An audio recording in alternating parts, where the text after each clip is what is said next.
اعوذ باللہ من الشیطان الرجیم بسم اللہ الرحمن الرحیم۔ اسلام کے 5 ستون ہیں۔ رسول اکرم صلی اللہ علیہ وسلم نے فرمایا اسلام کا کسر 5 ستونوں پر بنایا گیا ہے۔ اس میں سے پہلا اس بات کی شہادت دینا کہ اللہ کے سوا کوئی معبود نہیں ہے اور یہ کہ محمد صلی اللہ علیہ وسلم اللہ کے رسول ہیں۔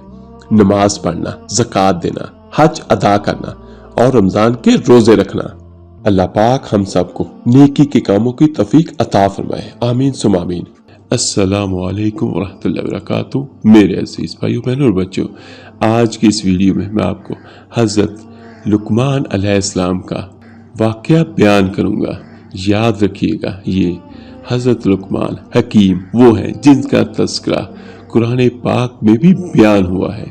میرے عزیز بھائیو، حکیم لقمان کے بارے میں کہا جاتا ہے کہ آپ کی دانش مندی مسلم تھی۔ آپ کے آقا نے آپ کو بیچنے کے لیے پیش کیا تو ایک آدمی نے جو کاشتکار تھا آپ کو خرید لیا اور اپنے گھر لے گیا۔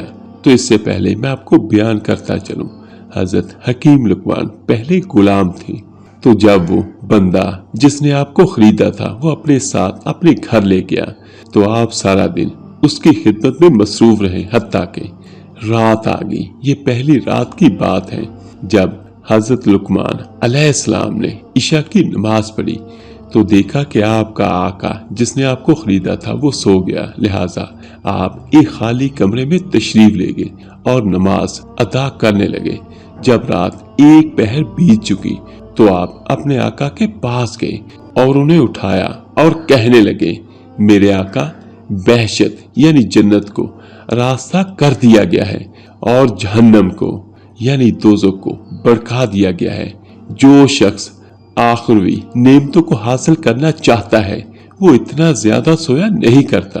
تو مالک کہنے لگا، اے غلام چلے جاؤ، میرا رب بڑا غفور رحیم ہے۔ یہ کہہ کر وہ پھر سو گیا اور حضرت لقمان علیہ السلام اپنی جگہ واپس آ گئے اور پھر نماز میں مشغول ہو گئے۔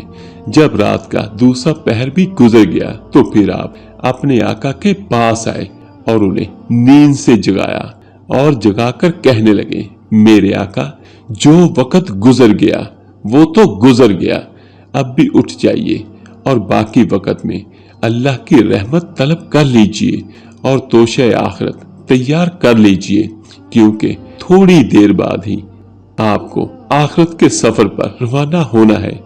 آپ کی باتیں سن کر آپ کے مالک نے پھر جواب دیا، اے غلام چلے جاؤ، مجھے سونے دو، میرا اللہ بڑا ہی غفور رحیم ہے اور نہایت ہی مہربان ہے۔ حضرت لقمان علیہ السلام پھر اپنی جگہ واپس آ گئے اور نماز ادا کرنے لگے۔ رات کا تیسرا پہر بیت گیا اور صبح ہونے کے قریب ہو گئی تو پھر آپ اپنے مالک کے پاس گئے اور انہیں ہلا کر کہنے لگے، یعنی نیند سے جگایا اور کہنے لگے، میرے آقا، اب تو پرندے بھی اپنے گھونسلوں سے نکل کر ذکر میں مشغول ہو چکے ہیں اور بیابانوں میں جنگلی درندے بھی اپنے اپنے ٹھکانوں کو چھوڑ کر اللہ پاک کی حمد و ثنا میں مصروف ہو گئے ہیں۔ آپ بھی اپنے رب کی بارگاہ سے جو مانگنا چاہتے ہیں تو اس کے لیے یہ بہترین وقت ہے۔ یعنی حضرت لقمان علیہ السلام نے بہت ساری تعویلیں پیش کی اپنے مالک کے سامنے کہ اللہ کی حمد و ثنا کریں، اس کو یاد کریں، جو چاہیے دنیا جہاں کی خواہش ہے اپنے مالک کے سامنے عرض کریں، یقیناً وہ ہمیں عطا کرے گا۔